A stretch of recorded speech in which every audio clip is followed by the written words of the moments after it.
Ever since Donald Trump entered the White House for the second time in January, there's been uncertainty about this new administration and their long-term commitment to Ukraine. It's been a rollercoaster 6 months. I mean, it includes that Oval Office exchange, and then we had the reconciliation in the Vatican, a contrived round of peace talks as well. And I think it's fair to say that the US president has blown hot and cold when it comes to decisive intervention. Now, Washington says it's planning to withhold some weapons that had already been pledged to Ukraine by President Biden. Reportedly, that includes the coveted Patriot air defense missiles. So with Russia still making battlefield gains, how much could this decision now hamper Ukraine's defence?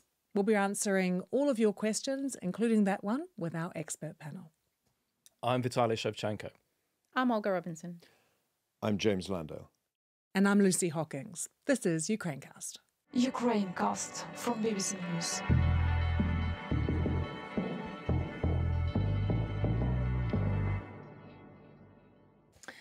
So let's start with that big announcement this week that caused so much concern in Ukraine, that the US is suspending the delivery of weapons that had previously been earmarked for Ukraine. New Beyond Discord says this: I see that the US has halted some weapons shipments to Kyiv. Could the Republican isolationist faction in Washington have influenced President Trump over this decision? I'm going to get to the politics of that in a moment with you, James. But firstly, Vitaly, tell us what we know, what weapons we're talking about here. Well, officially, Washington is not saying what exactly they will withholding, but there have been several reports quoting sources, and they suggest these are the things that Ukraine wants really, really badly, such as Patriot missiles, dozens of them, which have so far been very useful for intercepting Russian missiles, Russian drones as well. There's also other surface-to-air missiles like Stinger missiles, multiple launch rockets as well, grenade launchers, and this comes at a really, really bad time for Ukraine as Russian attacks are intensifying, aerial attacks. So this is really bad for Ukraine. And Olga, you were telling me earlier just how important these Patriots are, like what they do. Yeah, they are very important because they are really efficient with intercepting ballistic missiles, which we have seen and time again do cause a lot of damage and also cause loss of life in Ukraine. James, why then is the White House doing this? Well, the ostensible reason is that they're running short of supplies, and the Department of Defense has been conducting a review of its stockpiles of weapons, in particular, Patriot missiles and other air defense missiles, in recent months, and that apparently this decision was taken some time ago. But certainly something that has focused minds in Washington was the clash with the confrontation with Iran. And the fact that I think they had a look at all the US air bases in the Middle East, and they suddenly thought, actually, there is a demand for Patriot air defense missiles there. Certainly, the defense of the air base in Qatar that came under attack in the tit-for-tat exchange with the Iranians, a substantial number of Patriot missiles were used. So there is a kind of stockpile issue that I think is not entirely a pretext. There is clearly something going on there, but. And it's quite a big but, there is also substantial analysis and assumption here that the Americans are beginning just to put a little bit of political pressure on the Ukrainians to say, look, our flow of air defense missiles is not infinite, and that we are trying to get, you guys to come to the table with the Russians. And so if you think about it, it is, it's easy for the Americans to put pressure on the Ukrainians as the Russians, as we have seen throughout this whole process. So there is this expectation that this is just another sense of the Americans just beginning to crank things up on Kyiv to say, look, we want to focus minds. So many people are asking, if they don't get the Patriots, what can be done then? And I think the question is, are there alternatives? And that's very much the theme of our next question, which is from Derek. Just have a quick question in relation to supplying long-range missiles to Ukraine. What is stopping the West from helping Ukraine build their own weapons, whether it's the know-how how to build them or supplying the hardware to do so? Thank you. Nothing is stopping Ukraine's allies from helping Ukraine manufacture weaponry and ammunition for itself. when I met President Zelensky last Monday, the only thing we were allowed to report about, because it was in Chatham House, and he was really beaming about it, was this agreement between the UK and Ukraine to jointly produce drones for Ukraine here in the UK. Ukrainian Raybird drones, which are fixed wing, fairly sizable machines. They can stay up in the air for more than 24 hours, so useful thing to have. Friedrich Merz, the new German Chancellor, when he met Zelensky in Berlin last month, of course he was asked about German Taurus long-range missiles, which Ukraine really, really covets and really badly needs. And he said, he didn't mention the Tauruses. He said, no, we're speaking about helping Ukraine produce ammunition, and Germany is planning to fund the production of long-range, I think Ukrainian long-range missiles in Ukraine.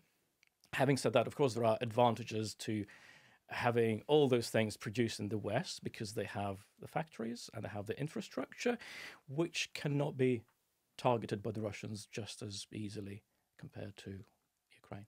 At the moment, there are no reports of the kind of acute ammunition shortages coming from the front line that Ukraine suffered in early 2024. When there were previous delays with US aid, and the Ukrainians have adapted quite well, and they're using extensively home-produced drones to protect the front line. And drones are now, according to estimates, are the reason for like 70% of Russian losses in the front line. But then, with air defense systems, that's different, and air defense missiles, that's different matter, because some Ukrainian experts say, I was reading an interview with one recently, that ideally you would need 2 Patriot systems per one major Ukrainian city, of which there are like 7 cities across Ukraine with 500,000 plus population. But it's been recently reported, like in May, by the New York Times, that Ukraine had 8 Patriot systems in total, 6 of which were operational and 2 were being upgraded. So the math's just not there. And as Vitaly was saying earlier, Russia has been steadily increasing attacks on Ukraine, on the Ukrainian cities, and the record starts at about 500 drones per night, which means, and it's very often combined strikes, so it's ballistic missiles that cause a lot of damage, and drones that are trying to overwhelm the air defense. Let's move on to our next question. And I know you've all been asked about Russia's so-called shadow fleet a lot. I think there's something in the name that people are fascinated by. But let's have a listen to this question from Michael in Wales. There was talk of sanctions against the Russians' shadow fleet some weeks ago. Have sanctions against this fleet been instigated, or is it still the intention of the Allies to sanction them in the future?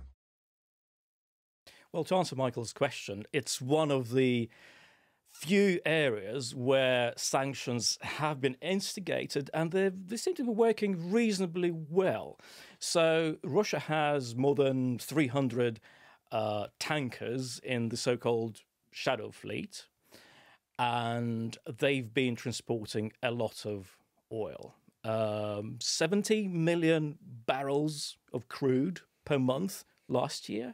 Now, the amount is down to less than 20 million barrels of crude oil. So this is working. What they're called shadow, well, in the words of the British government, they are decrepit and dangerous. They're basically really old, rusty tankers. Nothing mysterious or shadowy about them at all. They are shadowy in the sense that, well, good luck trying to find out who their owner is, where they're coming from, where they're going to, what they're carrying, because they keep changing names, registration. They keep fiddling with their, what's known in the naval language as the automatic identification systems, i.e. disguising what they are.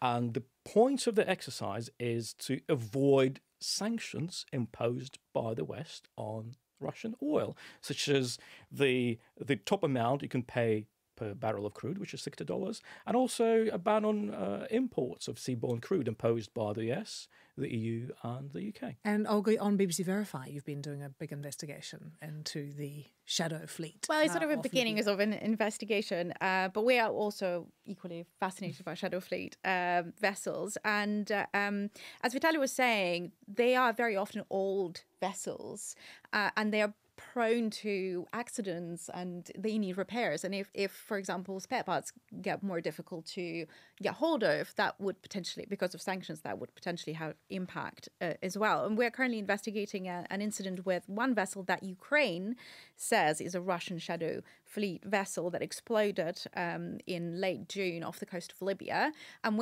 obviously there's a lot of talk about sabotage and possibly mine being used, but we're kind of trying to figure out what exactly happened and if we can find forensic evidence to get to the bottom of the actual incident.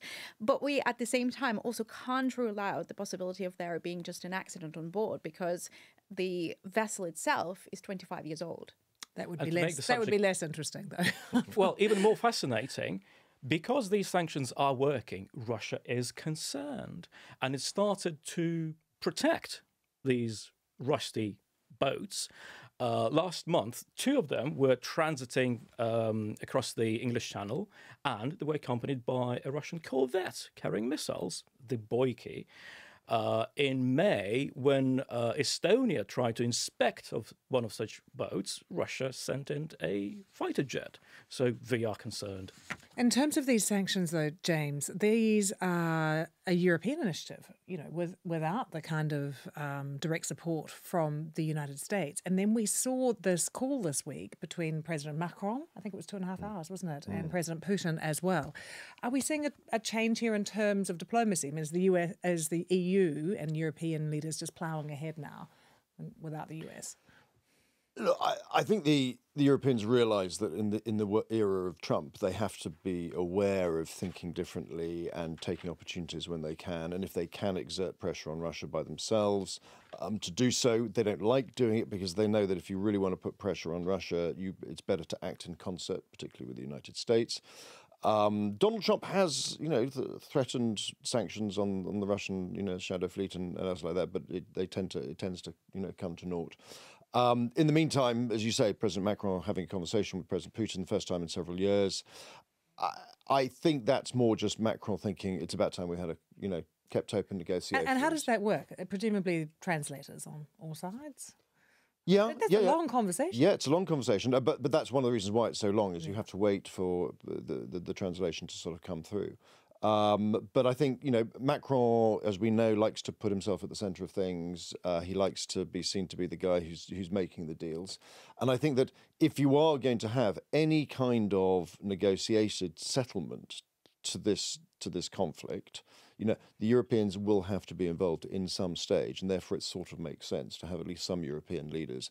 Just every so often, they just want to just to talk, so that they have spoken, so that the link, the act of communication. And there are sort of other nuanced differences as well in terms of how individual policies on some issues affect relations. I mean, the French have been quite different in terms of what they're saying about the Middle East now, and that they're not impressed by that in Washington. Does that affect their other? Not really. There's not really that much bleed across on those two things.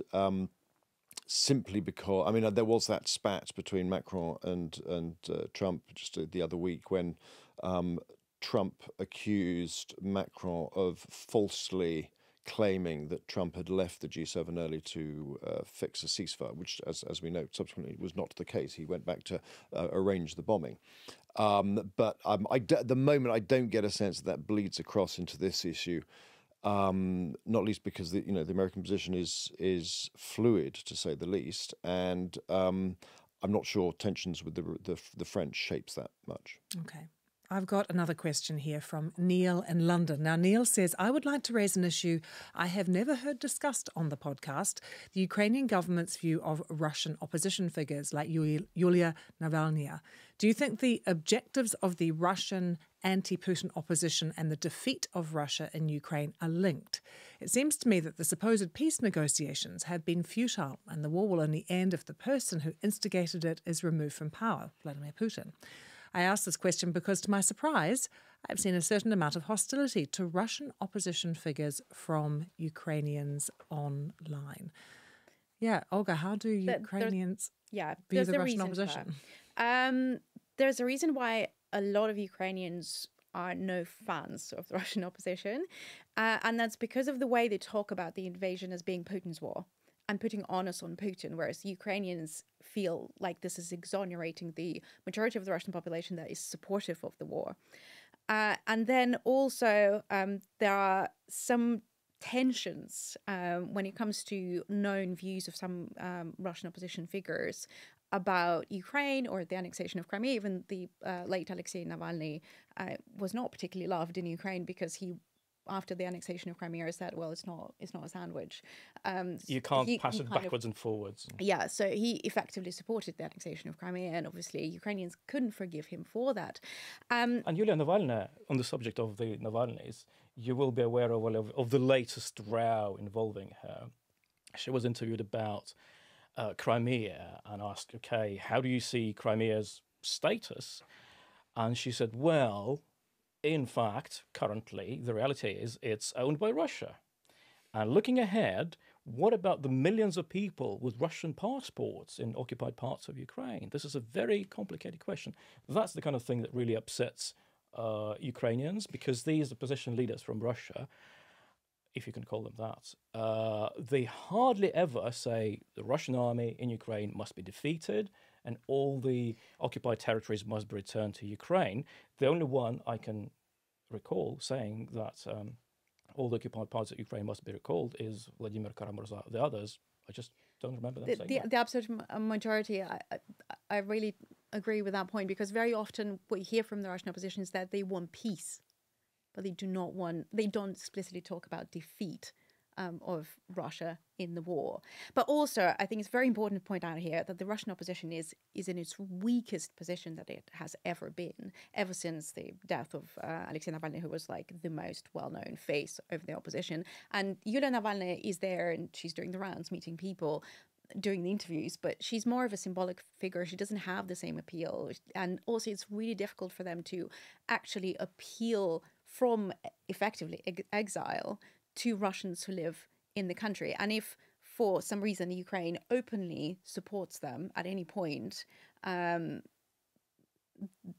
entirety of the Russian opposition or specific figures, it would technically only hurt them, because that would help the Kremlin to then launch further campaigns against them and persecute them further. Very briefly, James, how is the Russian opposition viewed by Western governments? I don't think they invest that much time and effort in it because, as you know, as Olga said, the strength is not substantial, and they know that, as was being said, that opposition to Putin does not necessarily mean support for Ukraine. Mm-hmm. Okay, we have another question now. Let's have a listen to this listener from Leeds. It's Barbara from Leeds in Yorkshire. What I would like to know, if possible, is there any information coming out from the occupied territories? What is life like on a day-to-day basis for those Ukrainians who are living under what must be a repressive regime? Also, is there any intelligence about resistance activities, and are they having an impact? And is there anything that the Ukrainian government can do to sort of work behind enemy lines, so to speak? Vitaly, before we actually talk about resistance, can you remind us about the Ukrainian territory that Russia currently occupies?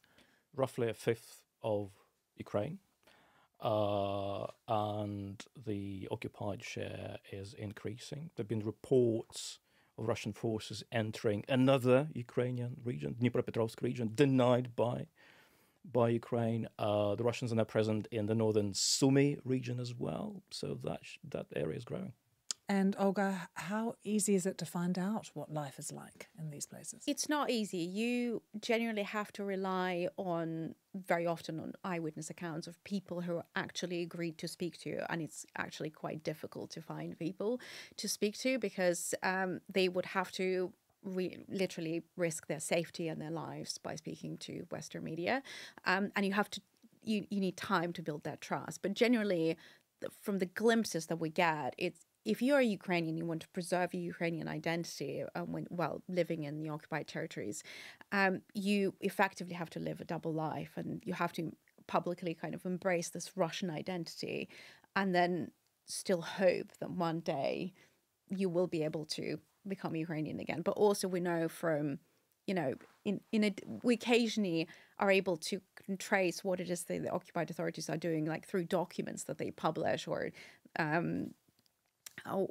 moves that or initiatives that they launch. And that's how we found out that they, for example, when it comes to Ukrainians who've left, there's a widespread practice of seizing property, be it business or flats. And it's a reality for a lot of Ukrainians. They have left and they have nowhere to come back to. And as you say, Ola, we can form an opinion of what's going on. We can get a picture. And the short way of describing what's going on there is that anything Ukrainian stamped out, eradicated, removed. Language, culture, textbooks, gone. And as for the passports that Yulia Navalnaya mentioned, Ukrainians are being forced to take Russian passports. And if you want to get healthcare, if you want to send your children to school, if you want to get benefits, pensions, you must have a Russian passport. And Ukrainians have now been given deadline, the Ukrainians who live on occupied territories and in Russia who do not have a Russian passport, they've been given a deadline to leave by September. Yeah, get a Russian passport or go. I think we've got time for one last question, just to squeeze it in. This one is from Mike in Sydney in Australia, and it's about Belarus. What does the recent Belarusian dialogue with the US say about their relationship with Russia, James? Belarus has a sort of really odd role in this, and a unique role in this conflict. But clearly, the Americans, I think, wanted to engage. They wanted to do a little bit more regional diplomacy. They like doing deals that releases political prisoners, particularly Americans. And so that is something that, sort of Trump quite likes doing that. So that's one of the reasons why Kellogg went there. I think also the Americans will hope that anything they can do to, just peel Belarus away from the sort of, even if it's just sort of symbolically away from the Russians, that might be a good thing. I think it's a futile aim. Lukashenko is hand in pocket with Putin, has been for many, many years. But every so often, Lukashenko goes through a little phase where he sort of wants to sort of demonstrate his independence and show that he's his own guy, and emphasizes Belarusian sovereignty, despite the fact that he's economically, militarily dependent on Moscow. So occasionally he has an incentive to do these kind of deals and release a few prisoners and show that he's talking to the Americans. Do I think this is about to lead to a big change in the way any kind of peace settlement or political settlement is negotiated? No. And it's really hard, isn't it, Olga, to know what people think in Belarus, in an authoritarian country. And equally in Russia, like when it comes to polls, like the opinion polls that we get, I always take them with a pinch of salt, because people often almost like know what to say and what not to say. But like off the back of what James was saying, like I personally think it even if Belarus somehow changed the view on the war in Ukraine, it doesn't really matter, because it won't stop Russia. Back in 2020, Donald Trump's own Secretary of State, Mike Pompeo, said the US does not recognize Lukashenko as a legitimate leader of Belarus. We will leave it on that note. Thanks to the three of you. Great to have you with us again on Ukrainecast. And thanks so much to you for watching. We'll be back with a new Q&A episode next week. In the meantime, don't forget to check out the Ukrainecast feed. Lots of analysis there and some great interviews as well. See you soon. Bye-bye. Ukrainecast from BBC News.